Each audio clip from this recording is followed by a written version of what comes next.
Hi, I'm Midge Shoemaker, and today is day 24 of my doing 100 days of YouTube videos and focusing on doing at least 2 things every day that I don't want to do just because I know it's good for me. So yay for day 24, only 76 days to go. Oh, I can do this. I can do this. Um, it is really hard to do things to take care of myself when I don't feel good. I am learning to do that, and one of the things I'm doing is making myself go to bed early. It's almost 7:30. My goal is to be in bed at 8 o'clock, and I am so tired I'm getting a headache, so I'm hoping that I can just go to sleep and that my head doesn't get the better of me. And I'm hoping my head is just doing this because I'm tired and not because I'm all congested and stuff, because I don't want to have a super bad headache all day tomorrow. That would not be fun. Anyway, I'm trying to think of all the things I didn't want to do today that I didn't do. There was lots of them. One thing I know was I didn't want to do my neti pot and my apple cider vinegar and brushing and flossing and Listerining my teeth and all of that stuff to get ready for bed, because that's all that extra stuff that I have to do. Well, not brushing my teeth, I do that anyway, but the extra stuff and the cough medicine and everything to take care of my cold, to take care of myself. I don't like to do all that extra stuff, but I'm doing it because I'm under the illusion that it's making me feel better, or that it's at least helping my symptoms. So I think I'm getting a little bit better, but I'm also just super tired, so it's really kind of hard to tell. Trading one symptom for another, I think, at this point in time, and I just wish that I had the time that I could just stay at home for a couple of days and sleep. But the only way I can do that is if I get a doctor's note, so which means I have to spend the money to see the doctor to say, I'm sick, and they're like, you know what, you are sick, you can go home now. Anyway, that's just the rules in my workplace, and I'm like, I'm capable of working even if I don't feel good. I've done it before, I can do it again.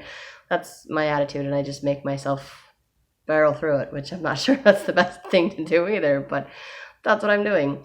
Another thing, I don't like saying no to people. I have a really hard time disappointing other people, and even when other people are okay with it, I still feel bad and I feel guilty about it. So today I had to practice taking care of myself in a different way and saying no to someone, and I'm still debating whether or not that was the best decision, but I think that it was the best decision. It felt like the best decision, and I'm also thinking maybe I shouldn't be making that decision because I'm basing it on the fact that I don't feel good right now, and anything extra that I have to do is just overwhelming to me, and therefore the answer is no.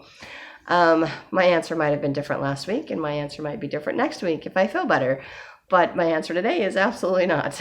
So, but I didn't just say no. I thought about it first. I really did think about it. Someone I probably know, I'm just going to say probably know because I don't have their number saved in my phone, and they didn't identify themselves when they're texting me, but they know me, and I'm guessing it's probably someone from my ward, someone from church, which is fine. But they're just randomly sending me a text message, and they're like, hey, so randomly, how would you like having basically a roommate? And I don't know if it was asking if I wanted a roommate or if I just wanted someone to come stay with me for a while, and I didn't clarify on that. And I don't know if it was for like long term, short term, like, I don't know, temporary, permanent. I don't know. I didn't ask any of those details. I just started thinking about someone else living with me. And there were just so many things in there, and part of me is like, well, at some point I'd like to get married again, and I know that means that I would have to share all of my stuff, and the other person would have to share stuff and share space, and we would have to compromise, and we would have to learn to live with each other and around each other. And but I also know for me that when I have someone else around, that I spend all my time talking to that person and trying to do stuff with that person. I'm very much a follower and very much a clingy person, and I have a tendency to just give up who I am or lose who I am in the other person. Even if it's like a roommate or someone else, I still struggle to read my scriptures and meditationals, to write in my journal, to take care of myself, to do my things, because now there's somebody else there that's a distraction. It's a distraction for me. And I'm like, hey, somebody I can talk to, somebody I can use as an excuse to not do the stuff that I need to be doing to take care of myself. But on the flip side, sometimes it does get me to do more cleaning because there's someone else to clean with, there's someone else to share the work with, and so that I'm more motivated to get stuff done. Or like when it's my kids, I feel like I need to clean, I need to cook, I need to bake, I need to take care of them. And then in the process, I have to take care of myself, because if they're here and I have to put them to bed, then I have to put myself to bed. So it just depends. It's different variables for different people, for different situations. But I know for like roommates or getting to know someone, that I would want to take the time to get to know that person, to feel comfortable with the fact that I'm sharing my space with this person. And I only have one bathroom. And the last time I had a roommate, I was in a place that had 2 bathrooms. And I was much more comfortable with that. And I'm much more comfortable with the idea of it being someone that I actually know and willing to share that space versus someone I don't know. And then, of course, I also know right now that my house is a mess and I have stuff I've never unpacked, and boxes and trash and who knows what everywhere, and lots of dust and things and that need to be cleaned up. And she's talking about like the end of the month, and I'm like, the end of the month is like in 2 weeks. So I would have like 2 weeks to do like a major overhaul of my entire living space. And I'm not doing that in 2 weeks. I'm like, I don't feel good. I'm not putting the time and energy into doing that right now. And then even if it did happen, I would probably need to enlist a whole ton of help from other people. And then who knows where all of my stuff would end up or how it would end up. And not that I know where any of it is now, but I probably still wouldn't know where any of it was, just to accommodate someone else coming in. And yes, it might be nice to have everything to be clean. But I don't know. There's just pros and cons to all of it, but it just is stressing me out and overwhelming me, and too many unknown variables. And plus I'm renting, so I have to get permission from my landlord to even let somebody else stay here. I can't just say, sure, I think that's a great idea. I'd be like, I think that's a good idea, but let me double check with my landlord to see what he thinks about this whole thing. And again, I didn't get all the information on it because, like I said, it just overwhelms me to have to like clean everything up and reorganize everything in 2 weeks. I was like, nope. And then the idea of everybody coming into my house to try to help me clean it up, which is where my brain imagines the only way that's going to happen. And then I'm like, nope, not doing that. That triggers trauma from my childhood I don't even want to get into. So I was like, nope. And of course, my living space, it's my space. And I'm like, my bed is in my living room, and I don't want to share my bedroom with someone else that comes in the living room and share the TV and all the other things. And I don't want them to feel like they're quarantined to their own room or their own space. It's not, the way that I have it set up right now is not designed to have more than one person living here unless it's like family. So I said no. I'm like, I don't know. It's been a long time since I've had a roommate, and I just don't think it's going to work out right now. But I'm grateful that I could say that. I'm grateful that I could be honest, that I could set a boundary, that I could say no, even though I don't like saying no. I don't like standing up for myself. I don't like setting boundaries.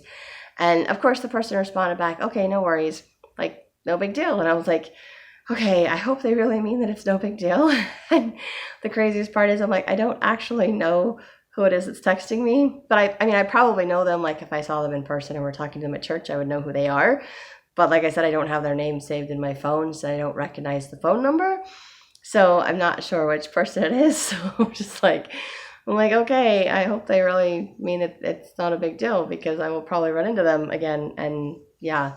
So, I appreciate when people come up with ideas and they try to help me out, and I think it's a really nice idea, or they're asking if I can help someone else out. And I've done that before in the past. When I used to own a townhouse and I had 2 bedrooms and 2 bathrooms, and I was at church and someone said that they had a friend coming from another country and needed a place to stay, and I think God just raised my hand for me because it just went right up, but I had no idea who she was, and it was just supposed to be for the weekend, and she stayed for the whole year, and we're still friends. And so, granted, she lives in another country, but we're still friends. So I think that's really nice. So it has worked out for me in the past. And I was writing in my journal about it tonight, and I'm like, you know what? I've had roommates that were complete strangers several times, and it's worked out. And I've had roommates that were complete strangers that were not the best situation. And I'm not opposed to having a roommate. My situation just I don't feel comfortable having a roommate in the situation that I'm in right now. And that's okay. And it's okay for me to say no. But it's hard for me to say no because I feel like I'm disappointing other people. and I don't like feeling like I'm a disappointment. So I'm trying to learn that I'm not a disappointment and that it's okay for me to say no. So that is like the hardest thing I did today that I did not want to do, because honestly my knee-jerk reaction was like, sure, yes, I will figure this out, or okay, but I just need a whole lot of help because my house is a disaster area and it needs to be like rearranged and reorganized. So if you want to help me do that, I'd be happy to let somebody come live with me. Like, I have all of these answers to try to make it work, and my brain is still trying to figure out how to make it work. And I'm like, no, brain, just turn off, because we're not doing this. It's too much. We're not doing this. And it's hard to